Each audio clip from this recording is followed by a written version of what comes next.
안녕하세요. 저는 충북 음성에서 블루베리 농사를 짓고 있는 젊은 농부들 이성무라고 합니다. 저희는 블루베리 생산에서부터 가공, 유통, 그리고 판핑을 주 아이템으로 하고 있는데요.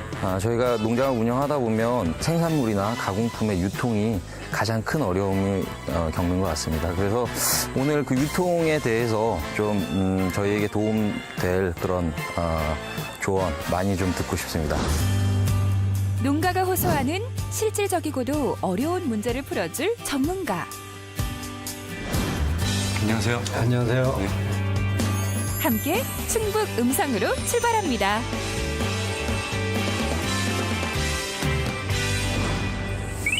안녕하세요. 예, 안녕하세요. 고생이 많습니다. 예, 먼 길 오시느라 수고하셨습니다. 네. 진짜 젊은 농부네. 네. 젊은 농부들이라는. 네, 점점. 네. 대학 졸업을 앞둔 청년이 가지고 있던 취농의 꿈이 현실화된 곳. 젊은 농부들. 이곳은 이성무 대표가 보라농원이라는 블루베리 농장을 세운 것으로 시작되었는데요. 지금은 블루베리를 생산하고 판매하는 것뿐만 아니라 이를 가공한 즙이나 잼을 판매하고 여기서 더 나아가 여러 가지 체험 프로그램과 농장에서 캠핑을 할 수 있는 판핑장까지 운영. 그야말로 명실상부한 6차 산업의 새로운 모델로 평가받고 있습니다. 팜핑이라는 말을 여기서 처음 썼다면서요. 예, 제가 직접 만들어서 사용하고 있고요. 그 이제 네. 팜 스테이의 캠핑을 이제 그게 확신 말이에요. 네, 그냥 이제 그죠? 농장의 팜하고요. 야영을 뜻하는 캠핑의 네, 합성어라고 보시면 되고요. 아, 요즘 유행하는 팜핑이라는 말이 바로 이곳에서 시작되었다니.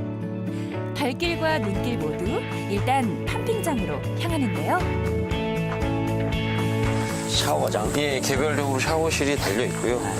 샤워실에서 이제 온수도 쓸 수 있게. 온수까지. 예, 예. 한번 내부를 한번 볼까요? 숲 한가운데서 따뜻한 물로 샤워까지 할 수 있다? 과연 팜핑의 탄생지답죠? 이게 4인용. 네네. 지금 안에 보시면 야, 훌륭하네. 이렇게 전기장판이 깔려 있고요. 이쪽에서 한 4명 정도 주무실 수 있게. 일반 캠핑의 불편함을 없앤 농장에서 하는 캠핑, 팜핑. 이런 아이디어는 도대체 어디서 얻게 됐을까요? 계기가 궁금합니다. 저는 애초에 농업을 생각을 처음부터 했던 건 아니고요. 그러니까 농업보다는 저는 사업이 하고 싶었고, 그래서 사업을 하기 위해서 이제 여러 가지 아이템을 찾다가 이제 블루베리라는 아이템을 알게 됐고, 그래서 블루베리에 이제 관심을 좀 많이 갖다 보니까 농사를 직접 해보는 것도 좋을 것 같다. 좀 여러 가지 기회가 생길 것 같다는 생각이 들어서 시작을 하게 됐습니다. 재배 경력이 짧아 아직 유기농 인증을 받지 못한 것이 아쉽다고 하는데요.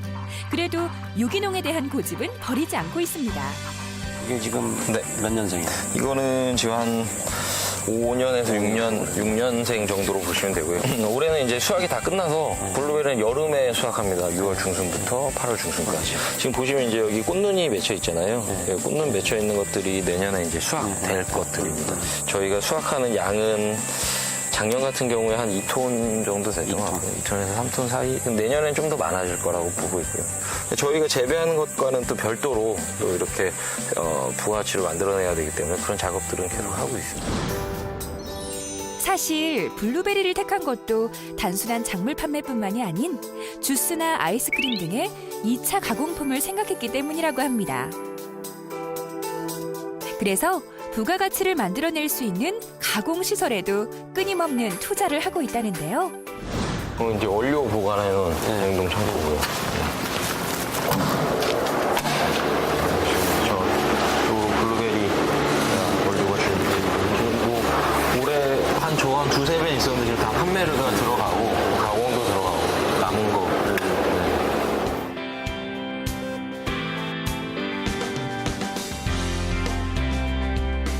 이런 생산과 가공의 과정을 일반인들이 직접 체험하며 느낄 수 있는 프로그램까지 운영하고 있는 젊은 농부들.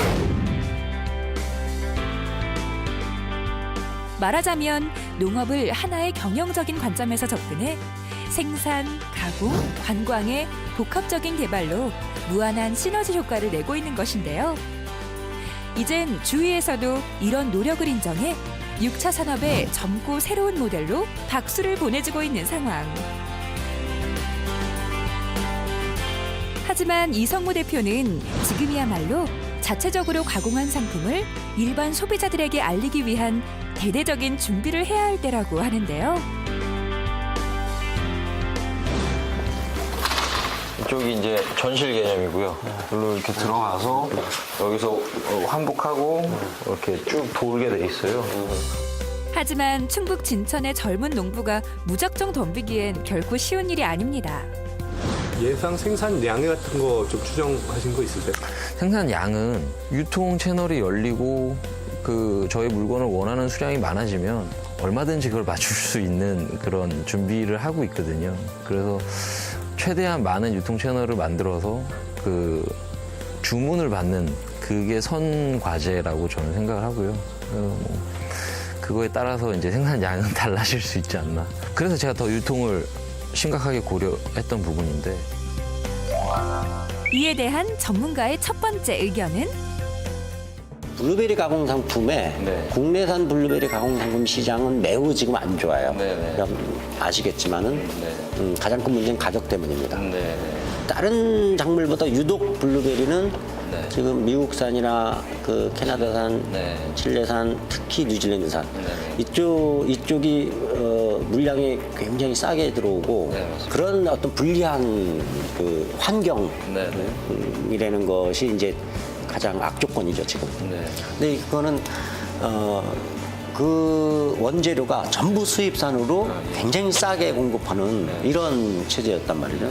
근데 점점 이 간식조차도 영양을 생각하고 건강을 생각하는 어떤 분위기로 점점 변하면서 요즘은 이제 원재료를 거의 100% 활용한 이런 가공 상품들이 등장을 하면서 가치 소비가 슬슬 이제 치고 올라가는 거죠. 먹는 거에 대한 소비자들의 지금 선택 방향이 네. 미묘한 기류가 지금 변하고 있어요. 그렇죠. 예, 요즘 말로 나만의 부티크를 찾는 경향이 이제 생기기 네. 시작했어요. 네. 소량이지만 네. 극단적으로는 수제. 네. 수제인데 아주 잘 만든 수제인데 네. 네. 거기에 스토리가 있는 네. 뭔가 이렇게 남한테 얘기하기 아주 좋은 네. 이런 상품에 대해서는 가격을 2배, 3배 지불해도 산다는 거죠. 네. 가격으로만 승부할 것이 아니라 높은 품질력과 정성을 다한 수제품이라는 장점을 내세우는 게 중요하다는 얘기. 그러면 이제 이게 지금 어떻게 팔로를 뚫어가야 되느냐 이제 결국은 이제 핵심이 이건데 가공 상품을 모든 상품은 타겟이거든요. 그러니까 제일 먼저 정하는 게 타겟을 명확히 정하는. 이와 비슷한 6차 산업을 시도를 하는 업체들 중에 아주 많은 곳들이 사실 목장 거기에 이제 요거트를 자기네들이 직접 생산해서 팔기 위한 이런 업체들이 굉장히 많아요. 네, 맞습니다. 그것이 블루베리랑 매우 흡사한 이제 고민을 안고 있는 거죠. 대량 생산을 할 수는 없고 생산 설비를 갖춰놓고 팔로만 있다면은 이게 갈 수가 있는데 대관령의 유기농 목장을 하는 설목장이라고 있어요. 거기가 유기농 우유를 그때 당시에 소량으로 만들어서 이걸 누가 사 먹겠냐 이 비싼 우유를 당시에 압구정동에 이 부잣집 대문 앞에 대문 앞에 그냥 무료로 갖다 놓은 거야. 한번 맛을 보라고. 딱 한 달 만에 반응이 오더랍니다. 그 설목장은 그걸로 성공했어요. 그러니까 그건 뭐냐면은 타겟을 명확히 알았다는 거죠. 이거를 사 먹을 수 있는 사람들은 이 사람들이다.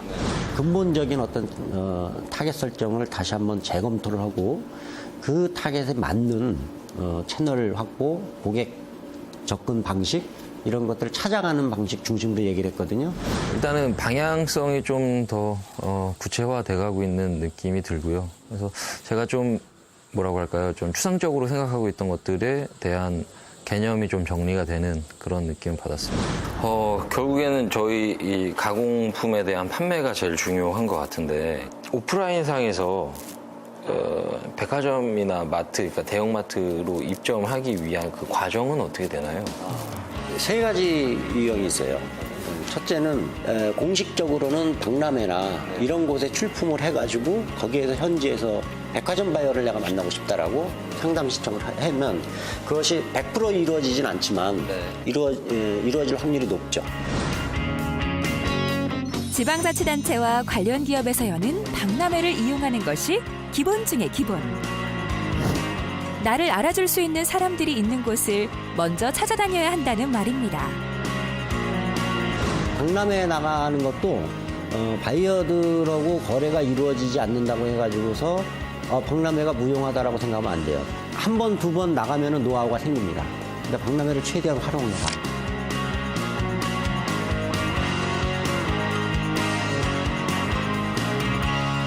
두 번째는 해당 회사에 롯데백화점이든 신세계든 온라인 사이트를 들어가면 이 협력회사로 들어가는 입점 신청서 하는 곳이 있어요. 거기에다가 제안을 하면 됩니다. 일반 소비자의 눈엔 전혀 띄지 않지만 어느 곳에나 입점을 상담하는 코너는 있습니다. 이곳을 100% 활용하라는 얘긴데요. 근데 그 제안서, 그 신청서를 본 사람들이 대개는 이거 볼래나 접수가 되려나 이렇게 생각을 하거든요. 근데 그거는 이 대형 유통업체의 담당 바이어들은 100% 이 제안서를 보게 돼 있어요. 회사의 규정상. 그리고 100% 답신을 주게 돼 있어요. 그런데 그 제안서의 내용이 굉장히 충실해야 돼요. 첫째는 누구한테 팔 것인가. 그 다음에 그 사람들한테 왜 이 상품이어야 되느냐라는 걸 명확히 보여줘야 돼요. 근데 이 명확한 것이 우리 고장이 물이 좋고 공기가 좋고 입지 조건이 좋고 뭐 이 특산물 이렇게 설명해서는 안 되는 거예요. 내가 만든 상품에 대한 명확한 차별화.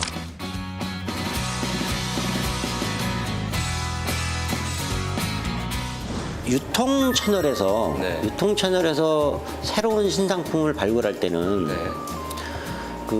우리가 체크 요소가 많죠. 여러 가지 체크 요소가 있는데 제일 중시하는 것들이 이런 겁니다. 이게 상승 카테고리인가. 그러니까 지금 아주 인기 있는 상품이라도 지금의 인기가 점점 줄어드는 인기라면은 그거는 선택하면 안 되죠. 예. 앞으로 이것은 상승할 것인가. 이런 것이고 두 번째는 어떤 계층이냐, 고객층이 누구냐. 이거입니다. 그리고 세 번째는 공급이 꾸준할 것인가. 일단 기본적으로 그 세 개는 확실히 잡고 들어가야 돼요.